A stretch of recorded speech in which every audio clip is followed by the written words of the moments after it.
할렐루야. 옆 사람에게 인사하겠습니다. 화이팅 인사하겠습니다.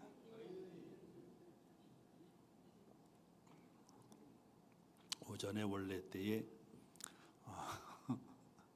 제가 설교를 화이팅 하고 끝냈거든요. 그랬더니 뒤에 들려온 얘기가 목사님이 센스가 있고 그냥 설교를 빨리 끝내야지. 주여. 어느 저쪽에 천호동에 있는 교회가 있는데 거기는 설교가 1시간 반이에요. 모든 예배가 2시간 반인 2시간 반.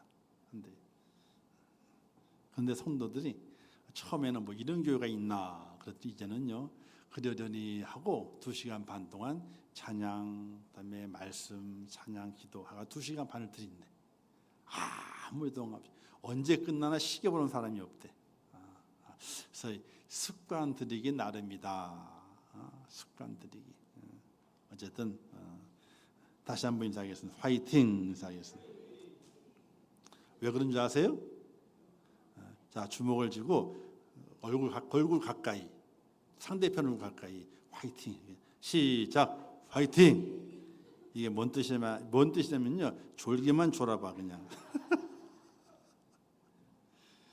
자, 오늘 말씀의 제목은 예수님의 탄생 비화.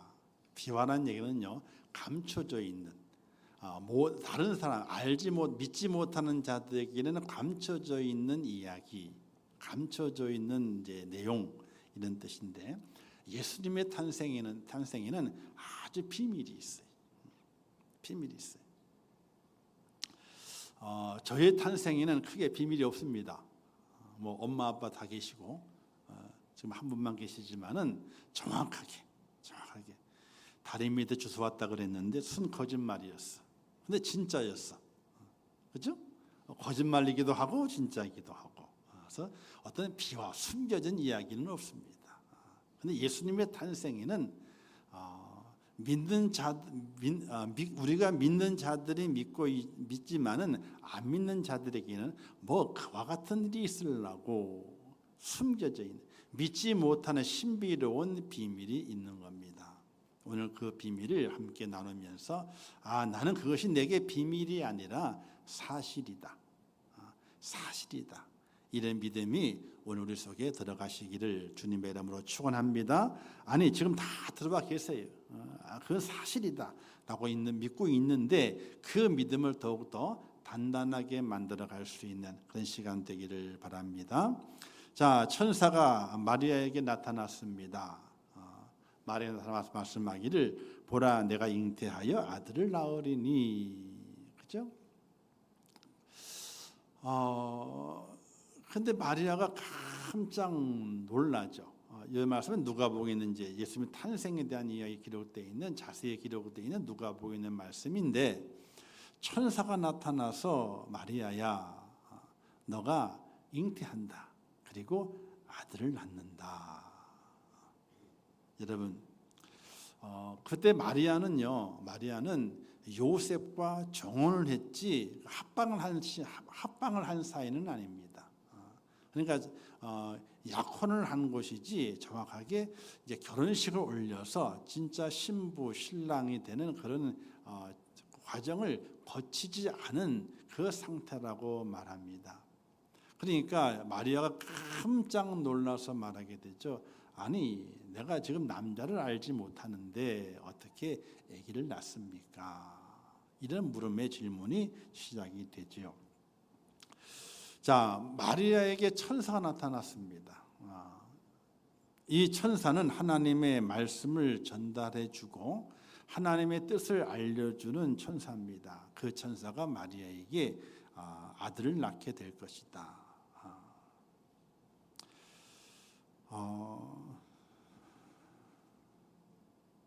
여러분 같으면은 여러분들이 결혼을 안 한 처녀예요. 그런데 갑자기 꿈속에 이상한 환상을 보는 거예요. 이상한 환상을 보는 거예요. 지금은 이런 천사가 나타난 일이 없습니다. 없고 꿈을 꾼 거예요. 그래서 환상은 조금 볼 수 있습니다. 근데 좀 더 과한 환상이다 그래 생각을 해서 저 천사가 흰 옷을 입은 천사가 뒤에 날개를 퍼덕이면 다 나타나가지고 얘야 너가 잉태할 것이고 아들을 낳을 것이야 라고 한다면은 아이고 참 기쁘다 즐겁다 하실 분이 계세요? 아니, 고개를 살래살래 벌써 흔들고 왜? 아버지 없는 자녀를 낳는다고 하는 것이 이거는 이루 말할 수 없는 거잖아. 이게 요즘은 뭐 가장 좋은 혼수라 그러게 되는데 너무 그런 드라마들이 많아 지금. 모든 드라마에 보게 되면요 결혼식을 하는 장면이 없어. 젊은이 나온 드라마잖아요. 연애를 해요, 사귑니다 합니다. 그런데 결혼식을 하는 것이 그렇게 흔치 않아. 근데 어떻게 해요? 결혼식은 없는데 거의 같이 살아. 이게 너무나 이렇게 가볍게 그런 드라마를 구성을 해요. 작가들이 어떤 의도도 그런지 모르겠지만은 너무나 그런 이 결혼이라고 하는 그것을 아주 하찮게 여기는 그냥 하나 진행하는 하나의 의식으로 생각하게 되는 그런 게 많이 있어서 그런 걸 하지 않아도 상관이 없다고 하는 이건 참 위험한 생각입니다. 아무리 개방적이고 아무리 서로 좋아하다가 사람이라고 하는 것이 서로 좋아하다가 안 좋아하게 되면 헤어진다. 그러지만은 좀 생각을 깊이 해볼 문제. 이러면 또 우리 친구 다른 이제 젊은 친구들은 아이고 꼰대라 그러기도 하고 라떼라 그러기도 하고 뭐 별의별 얘기를 다 하겠지만은 저는 그렇게 보수주의는 아니거든요. 너무 골치 아픈 보수주의는 아니에요. 그렇다고 어느 정도의 기준을 가지고 우리가 삶을 살아가는 것이 바른 것이 아니겠느냐. 그러니까 이제 요즘 이제 젊은이들은 좀 싫어하지. 그래서 멘토라기보다는 꼰대 짓을 한다고 이렇게 생각을 하는 경우가 많아요. 안 하려고 하지만요 어쩔 수 없어. 눈에 들어오는 게 별로 현찮거든. 그죠? 어쨌든 이 마리아에게 천사 나타나서 아들이 있을 것이다 말씀하게 되고 그런 과정에서 이 마리아가 그것을 받아들입니다. 성령이 너에게 임하겠고 지극히 높으신 능력이 너를 덮으시리니. 혹시 여러분들 그 옛날 영화인데 신의 아그네스라고 하는 영화를 보신 적 있으세요? 신의 아그네스.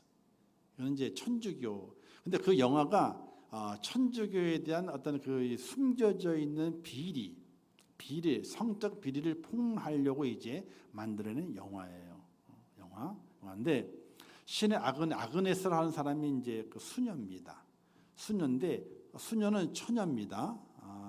근데 그 수녀가 수녀원에 생활하게 되는데 어떻게 임신을 해요. 얘 어떻게 임신했느냐? 이걸 이제 밝혀내는 거예요. 막 밝혀내면서 이제 자기 죄인이니까 자기가 변명을 해 나가는 과정을 장면을 만들어 가지고 쭉 하는 겁니다. 근데 맨 마지막 장면이 뭐냐면요. 어떻게 임신하게 되었는가 했을 때에 그 마지막이 그 아그네스가 있는 곳에 검은 그림자가 싹 지나가는 내용이 있어요. 그렇게 표현을 해요. 그래서 그게 밝혀지지 않고 끝나. 그러나 중세 시대 때에 천주교, 그러니까 종교 개혁이 일어나기 전에 천주교 안에서 이와 같은 일들이 비일비재했었습니다. 그래서 수녀원과 수도원이 한 곳에 있어요. 담 하나 사이에 두고 담 하나. 그래서 수녀원을 개보수하게 될 때에 그 당시는 이제 바닥이 마루판이에요. 마루판이 오래되면 꿀렁꿀렁거리고 썩기도 그러잖아, 그죠? 그 마루판을 뜯고 개보수하게 될 때에 수많은 어린 뼈들이 많이 발견이 돼요. 천주교는 가장 많이 천주 운영하고 있는 그 기관이 뭐냐면요, 보육원이. 지금도 보육원을 많이 하고 있고 거기는 더 많이 했습니다. 보육원을 왜 많이 했느냐? 그들은 전쟁 때문에 홀로 된 아이들이 많이 있기 때문에 부모를 아이들이 많이 있기 때문에 그들을 우리가 다 이렇게 걷어서 이제 양육을 한다, 돌봐준다 그런 의미로 한다고 얘기를 하게 됩니다. 그러나 중세 시대 이후에 보육원이 엄청나게 천주교에서 많이 운영이 되고 각 지역마다 천주교가 있는 곳, 천주교가 있는 그 교회 안에 보육원이 있는 거예요. 뭐 천주교 사람이 들으면 깜짝 놀라겠지만 어쨌든 기독교 교회사에 나와 있는 부분들이에요. 거기에 많은 아이들이 엄마 아빠 없는 아이들이 입양이 돼가지고 길러지게 됩니다. 그들이 자라서 수녀가 되고 신부가 돼야 다시 또 그런 역사적인 내용들이 있습니다. 자, 그래서 처녀가 잉태한다고 하는 건 있을 수 없는 이야기입니다. 그런데 마리아에게 천사가 나타나서 아들을 낳으리니 이때 마리아가 말합니다. 주의 종이 다른 데는 주의 계집종이 오니 말씀대로 이루어지이다라고 이제 자신의 몸을 허락합니다. 자, 마리아에게 천사가 나타나고 그 다음에 누구의 천사가 나타나면 요셉에게 천사가 나타났습니다. 마리아와 정혼하였는데 동거하기 전에 잉태된 것을 요셉이 알아차립니다. 뭐 어떻게 알아차렸는지 모르겠지만은 뭐 알아차렸겠죠, 그죠? 뭐 입덧을 했다든지 또는 이제 갑자기 배가 조금씩 불러오는데 5개월 넘게 되면 불러오죠, 그죠? 안 그런가요? 어쨌든 뭐 5개월 넘게 되면서부터 배가 이제 조금씩 불러오는 현상이 드러나게 됩니다. 이때 요셉이 깜짝 놀랍니다. 그리고 그 마리아가 잉태된 아기를 가진 것을 압니다. 아기를 가진 것을 안 요셉이 그 생각이 많습니다. 염려가 많고 두려움도 많고 어찌해야 할 것인가 결단하지 못하고 설왕설래하고 그리고 많은 고심 끝에 가만히 마리아와의 약혼의 관계를 끊어버리려고 하게 될 때에 천사가 그에게 나타나서 말합니다. 요셉아, 내 아내 마리아 데려오기를 무서워하지 말라. 그에게 잉태된 자는 성령으로 된 것이라. 자, 마리아와 요셉에게 똑같이 천사가 나타나서 잉태를 말하고 이제 잉태된 것을 알려주게 됩니다. 이 마리아와 요셉의 믿음이 얼마나 큰지 아마 하나님께서 그걸 아셨기 때문에 마리아를 정하셨고 요셉을 정하신 것이 아닌가 생각이 듭니다. 하나님 그 아들을 낳을 것이라고 하는 그 말씀에 따라서 성령을 받아들인 이 마리아, 그리고 마리아가 잉태된 것을 알면서도 불구하고 그대로 받아들여서 약혼을 성사시켜서 결혼의 꼴을 하게 되고 한 가정을 이루게 된 요셉. 대단한 믿음이. 자,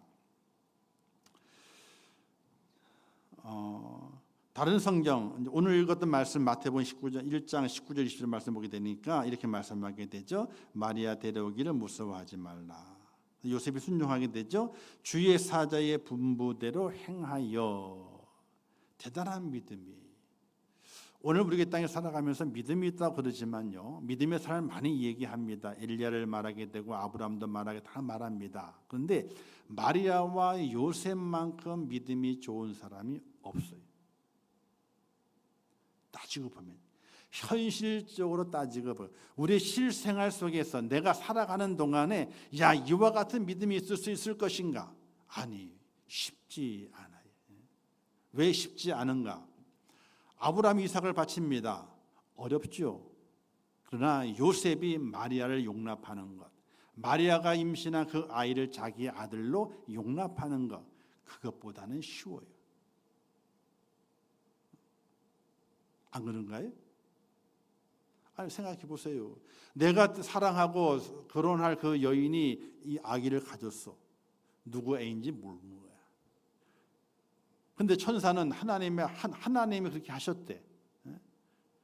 그걸 요셉이 믿고, 그렇습니까? 하나님의 뜻이군요.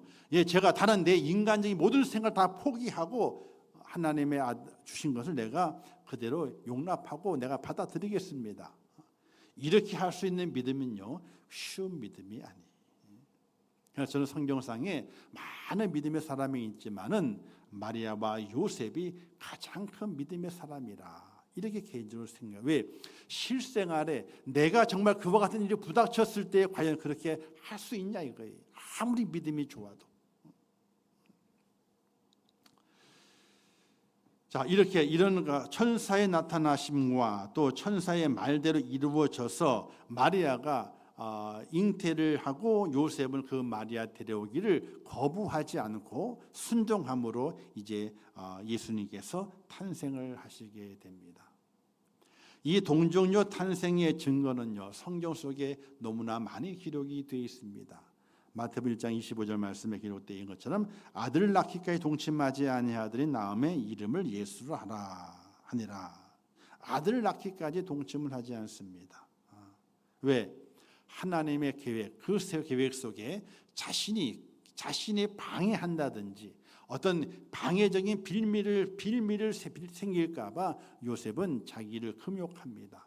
그리고 이 땅에 아기 예수가 탄생될 때까지 동침을 하지 않습니다. 그리고 마리아도 말합니다. 나는 남자를 알지 못하니 어찌 이 일이 있으리까. 그 자신 또한 하나님 앞에서 나는 남자를 알지 못하는데 어떻게 일을 낳습니까? 자신이 처녀임을 하나님 앞에 고백하는 장면 속에서 동정녀 탄생의 기본적인 증거가 되는 것입니다. 근데 이 처녀 탄생에 대한 이제 그 당시 형벌이 있습니다. 처녀가 아기를 갖게 되면요, 그 당시의 율법은 엄청 엄했습니다. 남자에게 엄한 것보다는 보통 여자에게 엄했어요. 자, 신명기에 보게 되면요, 처녀 여자가 남자와 약혼한 후에 어떤 남자 그를 성읍 중에 만나 동침하면 너희는 그들을 둘 다 성읍 문으로 끌어내고 그들을 돌로 쳐 죽일 것이니. 자, 약혼을 했는데 다른 남자의 아기를 가졌어요. 그러면 남자나 여자나 다 돌로 쳐 죽여라. 즉 약혼한 남자가 아닌 다른 남자의 아기를 갖게 되면 죽는 거예요. 그리고 그 요셉도 그걸 알고 있었기 때문에, 그러나 너무나 마리아를 사랑하는 겁니다. 사랑하기 때문에 어떻게 해요? 의로운 사람이라 그를 드러내지 않고, 즉 임신한 거 드러내지 않고 조용히 약혼을 파혼하려고 하는 그런 생각을 요셉이 갖게 됐던 겁니다.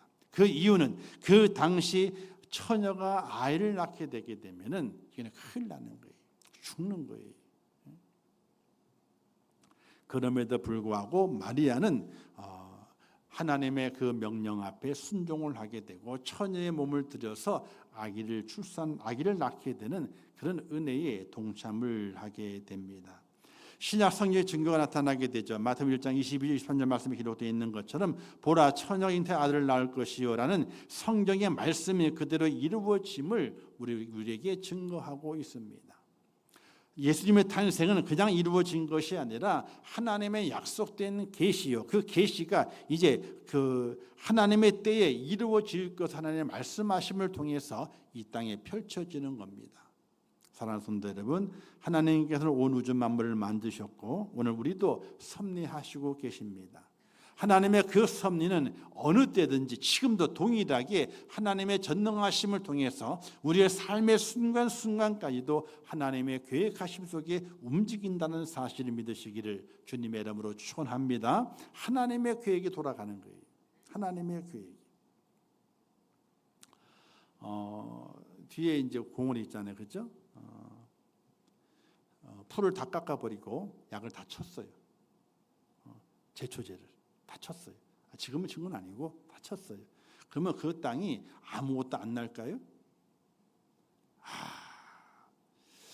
비가 몇 번 오고 있잖아요. 제초제의 기운이 싹 없어진 다음에요, 새로운 작물이 일어납니다.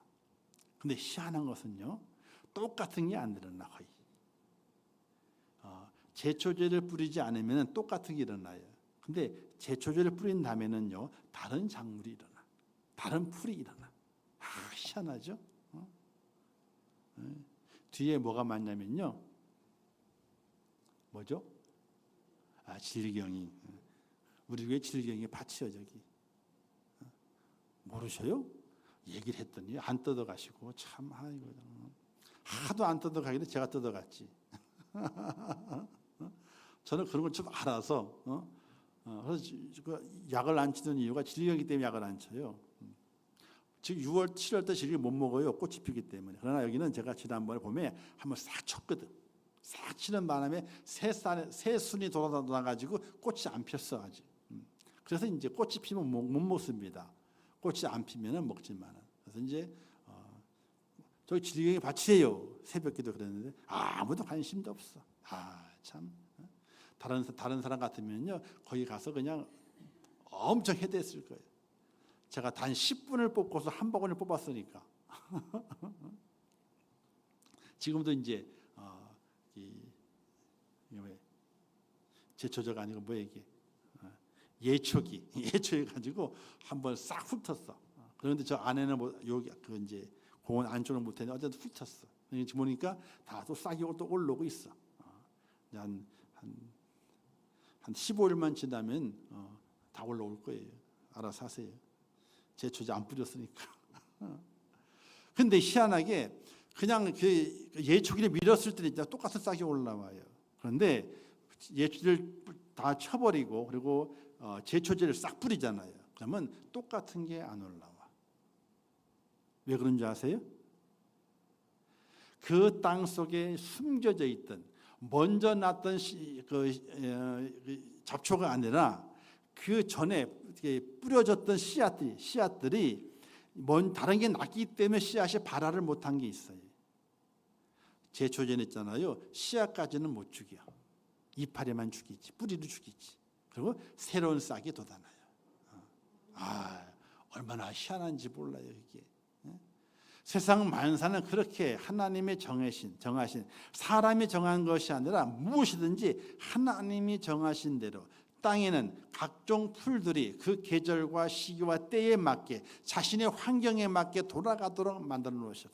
다른 명령이 아니라 창조 때의 명령이 그대로 시행이 되는 거예요. 생육하고 번성하라. 없어지는 것이 아니라 다시 쉬는 기간을 거치고 다시 싹이 나게 되고 이런 과정이 자동적으로 거쳐가게 돼 있어요. 자, 물은 높은 데서 낮은 데로 흐르게 돼 있습니다. 이건 창조 때에 정해 놓으신 겁니다. 아무리 강산이 변하고 산사태가 나고 뭐가 다 뚝이 막히더라도 언제든지 물은요 높은 데서 낮은 데로 흐르게 돼 있습니다. 아무리 뚝을 많이 쌓아서 높은 데로 가라 할지라도 전혀 그렇지 않습니다. 물은 낮은 데로 흘러가게 돼 있습니다. 공기의 순환도 마찬가지입니다. 뜨거운 공기는 위로 올라가고 차가운 공기는 아래로 내려갑니다. 그것의 부딪힘을 통해 가지고 비가 오게 돼 있습니다. 이 원리가 그대로 적용이 됩니다. 즉 하나님의 모든 계획은 언제 어느 때든지 온 자연을 통해서 인간의 모든 나 개인적인 역사와 세계의 모든 역사까지도 하나님의 그 섭리 속에서 돌아가고 있다는 사실을 꼭 믿으시기를 주님의 이름으로 축원합니다. 그래서 성령에 증거하신 대로 구약에 증거한 대로 처녀가 잉태해서 아들을 낳을 것인데 그 아들의 이름을 임마누엘이라 하라. 그 이름을 번역한즉 하나님이 너희와 함께 계신다. 바로 이 땅의 메시아, 우리를 구원할 메시아가 이 땅에 오시게 되는데 처녀의 몸을 입고서 이 땅에 올 것임을 증거하고 있습니다. 또 구약의 한 증거는요, 이사야서 9장 6절 말씀인데 이는 한 아이 우리에게 낳고 한 아들을 우리에게 주신 바 되었는데, 즉 하나님의 아들을 우리에게 주신 바 되었다고 그랬습니다. 또 이사야 7장 10절의 말씀에 그러므로 주께서 친히 징조를 내게 주실 것이라 보라 처녀 잉태 아들을 낳을 것이요 그의 이름을 임마누엘이라 하리라. 이렇게 말씀하시게 됩니다. 하나님께서 우리에게 아들 주시게 되는데 그 아들이 이 땅에 처녀의 몸을 입고 이 땅에 오신다는 거예요. 그런데 이 처녀의 몸을 입고 이 땅에 오신다는 그 사실이 그냥 갑자기 나타난 것이 아니에요. 하나님의 창조의 섭리 속에서 인간의 타락이 일어나게 되자 인간의 타락을 보신 하나님께서 인간을 구원할 방편을 만드시기 위해서 이 땅에 동정녀 탄생을 미리 예언하신 것이 있어요. 바로 창세기 3장 15절 말씀에 기록되어 있는 것인데 예수님께 장차 여자의 후손으로 오시리라 라고 증거하고 있어요. 우리 여자 성도님들 죄송한 얘기지만은 우리가 보통 족보가 있잖아요. 족보가 있는데 그러면 여자를 중심으로 족보가 이어지나요? 남자를 중심으로 족보가 이어지나요? 남자야. 데모 좀 해요.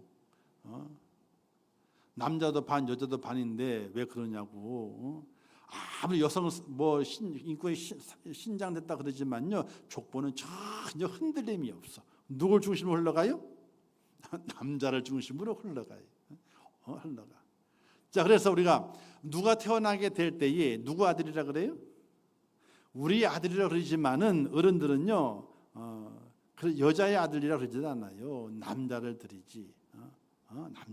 남자의 아들이. 그렇게 돼. 그래서 남아선호 사상이 그렇게 생기게 된 것입니다. 자, 성경이 말씀하기를 여자의 후손에 대한 말씀을 하게 됩니다. 남자의 후손이 아니에요. 그런데 성경은요, 창세기부터 쭉 신약 성경까지 어떤 족보를 이야기하게 될 때 여자가 들어가지는 않아요. 신약 성경에는 이제 4명의 여자가 들어가 있지만은 여자가 들어가잖아요. 남자를 통해서 족보가 이어지게, 누구의 후손을 후손하게 될 때에 남자의 후손이 됩니다. 여자의 후손 들어가지 않아요.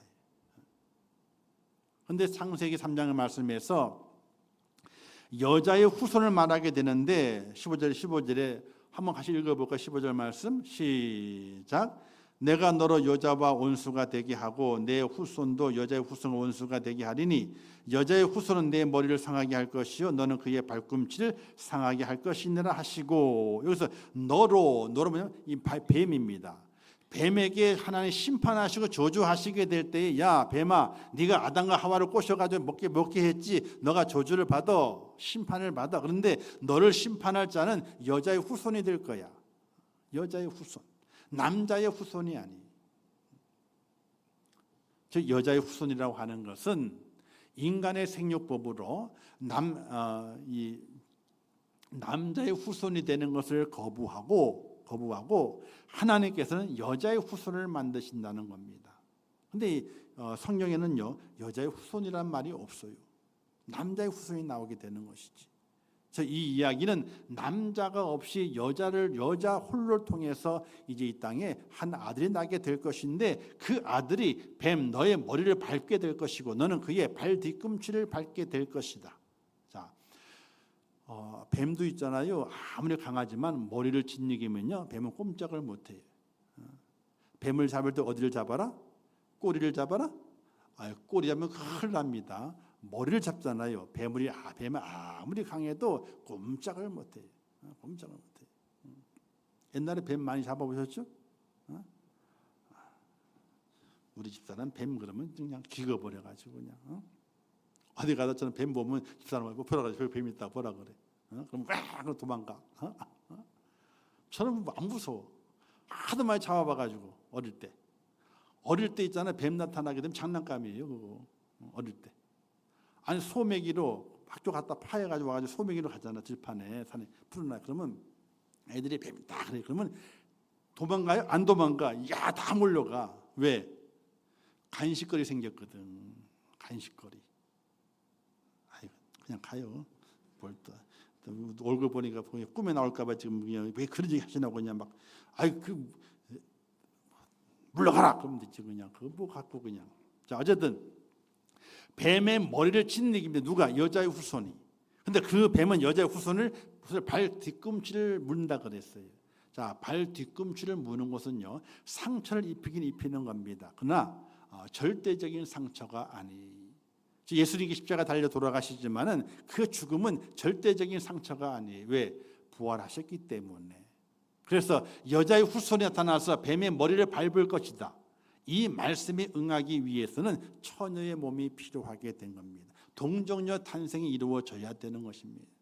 그래서 예수님의 동정녀 탄생은 하나님께서 창조 때 아담과 하와의 범죄 속에서 인류의 심판을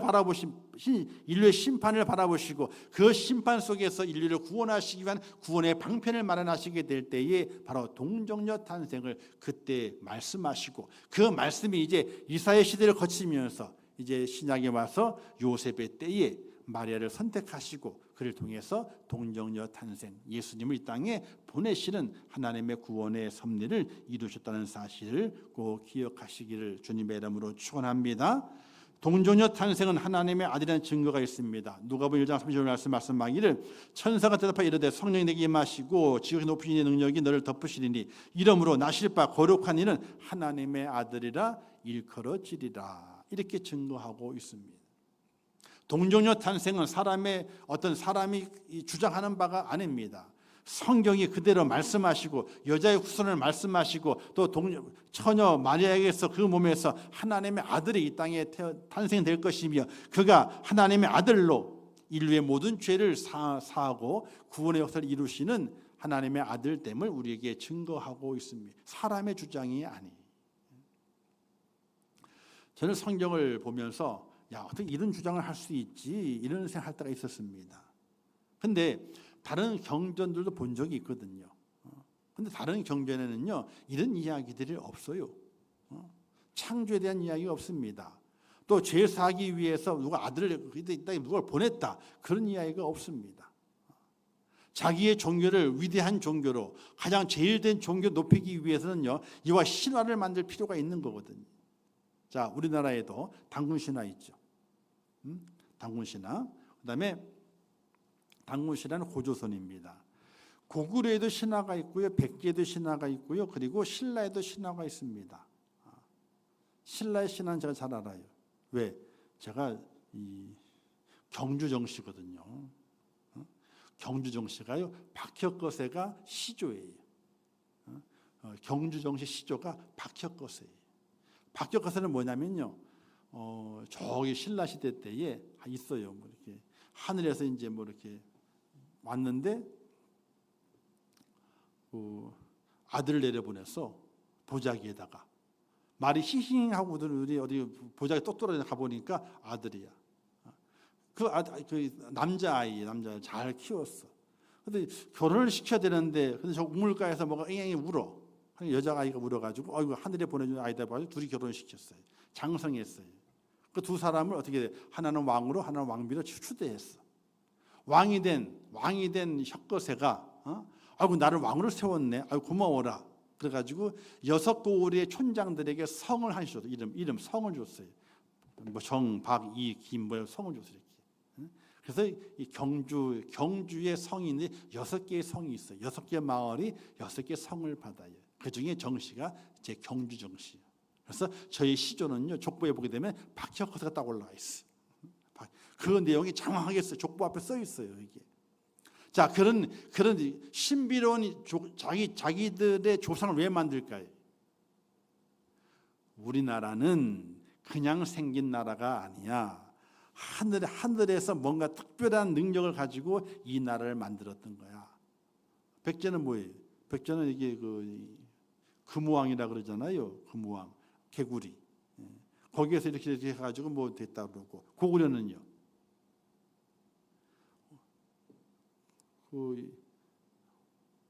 고구려는 뭐죠? 이거 오조고라고 해도 5개의 다리가 달린 뭐 나오잖아요. 몰라요. 넘어가요. 하도 본 지 오래돼서. 주몽 나오는 거가 있잖아요. 주몽 나오는 거, 활 잘 쏘고, 그 나오게 되면 그 조상이 누군지 나와요. 자, 그렇게 만든 이유가 뭐냐면 내 나라는 뭔가 특별하게 건국했다, 생겨났다를 하는 것을 알리기 위한 것이. 그렇다면 각 종교의 가지고 있는 경전을 보게 돼 그 경전 속에서 내가 믿는 종교가 위대한 종교고 힘 있는 종교라고 말하기 위해서는요 특별한 걸 만들어야 되는 거예요. 근데 그게 없어. 창조를 이야기하고 동정녀 탄생을 이야기하게 되고 하나님께 직접 이 땅에 오셨다는 그 이야기를 하는 것은 바로 성경밖에 없는 거예요. 사랑하는 성도 여러분, 동정녀 탄생은 바로 하나님께서 인류가 범죄하고 인류가 하나님의 심판 속에 빠져가는 것을 안타깝게 여기사 이 땅을 구원하시기 위해서 구원의 하나님의 섭리로 이 땅에 동정녀 탄생을 이루신 것을 믿으시기를 주님의 이름으로 축원합니다.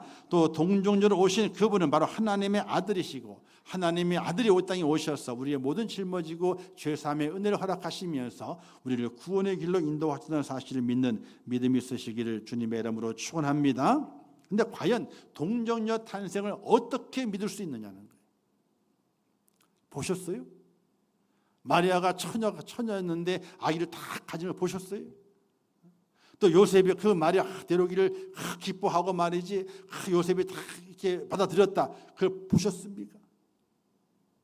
이 동정녀 탄생을 믿지 않으면요, 우리가 하나님의 구원의 섭리에서 삐끗삐끗하게 돼 있습니다.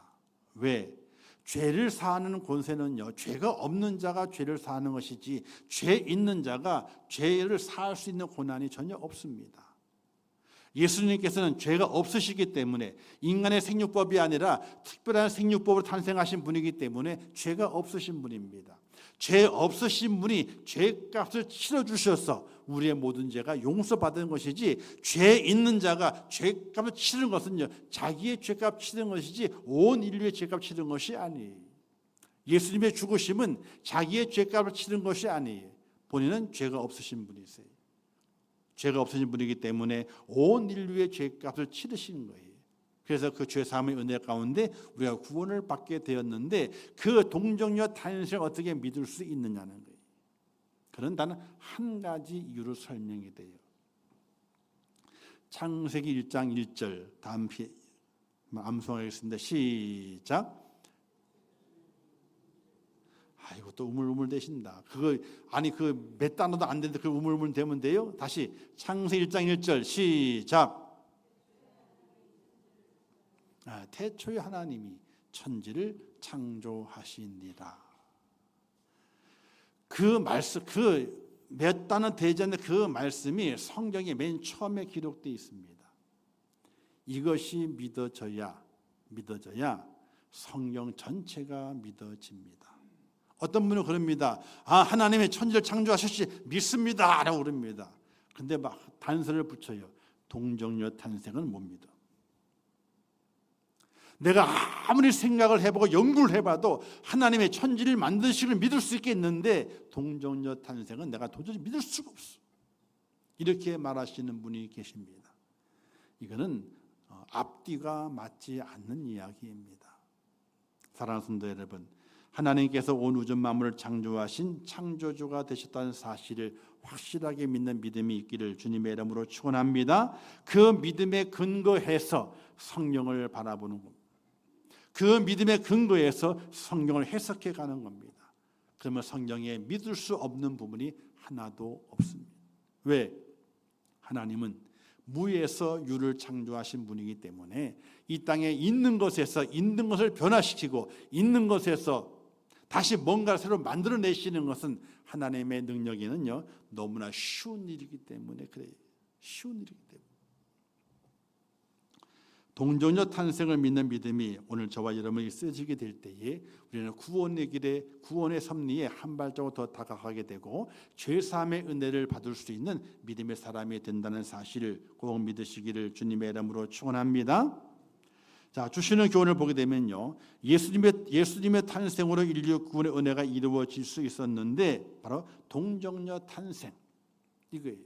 그리고 그분의 고난, 순환입니다. 십자가의 죽으심까지죠. 그리고 그분의 부활입니다.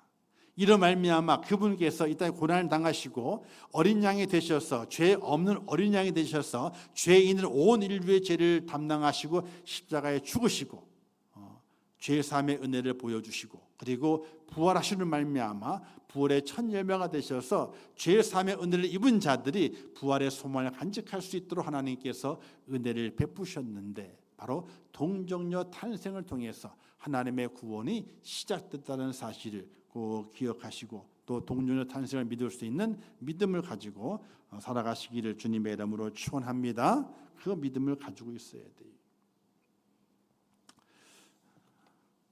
의심이 되면요 어쩔 수 없어. 의심이 되면 그건 할 수가 없어. 동정녀 탄생을 증명해낼 방법이 없어요. 근데 요즘은 방법이 많다 그러잖아요, 그렇죠? 뭐 정자은행에서 정자를 산대요. 이런 게 있어요. 정자은행이 많아요. 거기서 유명한 사람을 찾아가요. 얼굴도 멋있고 신체도 좋고 또 머리도 좋고 다 갖춘 사람이 있어. 찾아가가지고 정자를 팔라 그러는데. 돈을 주고, 그리고 예쁜 여자가 있어요. 능력도 좋아요. 아주 커리어가 좋아. 찾아가가지고 또 난자를 팔라 그러는데. 그것을 어떻게 해요? 원하는 자에게. 돈은 많아요. 근데 자기가 본 능력이 없어. 능력이 없어. 이게 불법인데도 불구하고 불법이 성행해요. 나는 키가 작아. 그리고 능력도 없어. 머리도 안 좋아. 그런데 돈은 있어. 어쨌든 돈을 많이 벌었어. 그럼 그 많은 돈을 주고 정자와 난자를 사요. 그래서 인공수정을 한 다음에 자기 부인에게 집어넣어. 그런 것들이 있어요.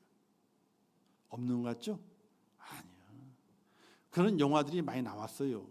영화가 나온 이유가 어디 있습니까? 이 땅에서 암암리에 그런 일들이 벌어지고 있기 때문에 영화화되고 나오고 있는 거예요. 그런 게 많아요. 아일랜드라고 영화 보신 적 있으세요? 혹시 아일랜드? 하여튼 은혜가 많으셔가지고 전 영화도 안 보시고. 아일랜드는요 복제 인간을 만드는 거예요. 내가 태어나는 순간부터 어떻게 돼요? 나의 세포 DNA를 떼어다가 복제 인간을 만들어요. 같이 큽니다. 왜 같이 키워요? 당신의 아버지를 보게 되니까 유전자에 이런 병이 있어. 그런 병의 유전자를 일으키든지 그를 제거한 다음에 복제를 해요. 그래서 내가 그 병에 걸리잖아요. 그러면 어떻게 복제 인간을 잡아. 그래서 그 장기를 떼다가 누구에게? 나에게 이식하는 거예요. 거기에 탈출한 사람이 자기와 똑같은 사람을 만나는 그런 과정을 그린 그런 그 영화가 아일랜드라고 하는 영화예요. 인간 복제 공장.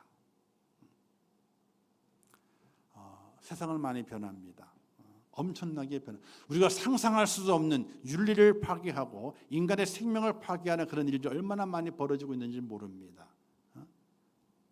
그러나 하나님의 섭리는 아직 계속되고 있고 이 땅에 멸망할 때까지 계속되고 있는데 하나님의 구원의 섭리가 이 땅에 흐르고 있고 구원의 섭리가 완성될 그 날이 있다는 것을 꼭 기억하시고 그 구원의 섭리는 하나님께 특별하게 동정녀 탄생이라고 하는 인간이 상상할 수도 없는 하나님만의 계획을 통해서 인류의 구원의 은혜를 베푸신 하나님의 사랑으로 이 땅에 구원이 이루어지게 되고 하나님의 자녀가 되는 그 축복을 오늘 우리에게 허락해 주신 하나님의 그 섭리 앞에 날마다 감사할 수 있고 또 기쁨으로 그분을 찬양할 수 있는 믿음을 가지고 살아가시기를 주님의 이름으로 축원합니다. 동정녀 탄생을 믿으셔야 돼요. 믿기 쉬우려면요 간단해요. 하나님께서 천지 만물을 창조하셨지.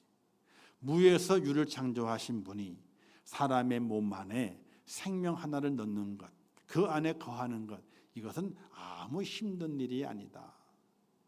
그래서 어떤 분들이 그래요. 그걸 이제 인공수정 하시는 분들이 하나님도 하셨는데 뭐 우리도 할 수 있지, 그죠? 여자의 몸에 집어넣잖아요, 그죠? 하나님도 하셨는데 우리도 할 수 있지. 그러면서 하나님처럼 되고 싶은 마음에 여러 가지 많은 불법적인 일들을 행하는 인간들의 모습을 볼 수 있습니다. 뭐 다른 건 얘기지만은 복제 인간이 사람인가 사람이 아닌가요? 복제 인간이 나올 수 있을까요, 없을까요? 있어요. 있습니다. 근데 과연 그 복제 인간이 사람일까요, 사람이 아닐까요? 인격을 부여해야 될까, 인격을 부여하지 말아야 될까요? 아일랜드라는 그 영화 속에 그게 다 포함되어 있어요. 다 포함되어 있어요. 그런 영화들은 좀 SF 영화들은요 좀 볼 필요가 있어요. 윤리의식을 키우고 인간의 복제하는 것 이게 뭐 과연 옳은 일인가? 하나님의 그 고난에 도전하는 것이 인간이 해야 할 일인가? 이거는 인간의 잘못된 바벨탑을 쌓는 일입니다. 지금 뭐 AI라 그래가지고 이제 로봇 많이 나오죠. 중국도 로봇 많이 개발한다 그랬잖아요. 이것도 생각을 깊이 해봐야 됩니다. 어쨌든 다른 건 말고 예수님의 탄생에는요 정말 우리가 알아야 될 비밀이 숨겨져 있다. 동정녀 탄생. 이 동정녀 탄생은 하나님께서 인류의 범죄 속에서 심판받아야 할 인류를 구원하시기 위한 사랑의 방편으로 자기의 독생자를 이 땅에 보내실 계획으로 동정녀 탄생을 하나님께서 섭리하셨다. 그것이 이루어짐을 통해서 우리에게 죄가 사함받게 되고 우리에게 구원의 길이 열렸음을 기억하고 하나님의 그 특별하신 계획을 우리가 믿고 그 특별한 계획 속에서 독생자 예수 그리스도께서 죄 없이 십자가에 달려 희생하신 그 은혜에 감사하고 나를 구원하신 그 하나님 앞에 영광을 돌리는 믿음의 삶을 살아가는 축복자가 꼭 되시기를 주님의 이름으로 축원합니다. 기도하겠습니다. 하나님 아버지 늘 감사합니다. 저희를 사랑하셔서 이 오후 시간까지도 주의 전에 올라와 주의 말씀을 듣게 하신 아버지 하나님, 예수님의 탄생에는 숨겨져 있는 정말로 아름다운 이야기가 있습니다. 죄를 지어 심판받을 인생을 구원하시기 위해서 하나님께서 정말로 너무나 크고 아름다운 계획을 준비하십니다. 독생자를 이 땅에 보내실 계획을 준비하시고 처녀의 몸을 준비하시고 이 땅에 주님 하나님을 독생자를 이 땅에 보내십니다. 그런 말미암아 구원의 길을 여시고 죄 사함의 은총의 은혜를 저희들에게 허락하십니다. 이 비밀을 잘 깨달아 하나님께서 내게 베푸신 은혜가 얼마나 큰지 잘 알게 하시고 이 땅에 독생 성자로 오신 예수 그리스도, 동정녀 탄생을 이루신 예수 그리스도, 그분을 나의 구세주로 확실히 믿는 믿음 안에 살아가는 하나님의 사람이 되게 하여 주시옵소서. 예수님의 이름으로 기도하옵나이다. 아멘. 지금은 우리 주 예수 그리스도의 은혜와 하나님 아버지의 무한하신 사랑하심과 성령님의 감화 감동 위로 축복하신 은혜가 오늘 거룩한 주일을 지키며 주의 전에 올라와 예배하며 주의 말씀을 들으면서 내게 허락하신 하나님의 뜻과 그 은혜를 기억하고 깊은 데로 가서 그물을 던지는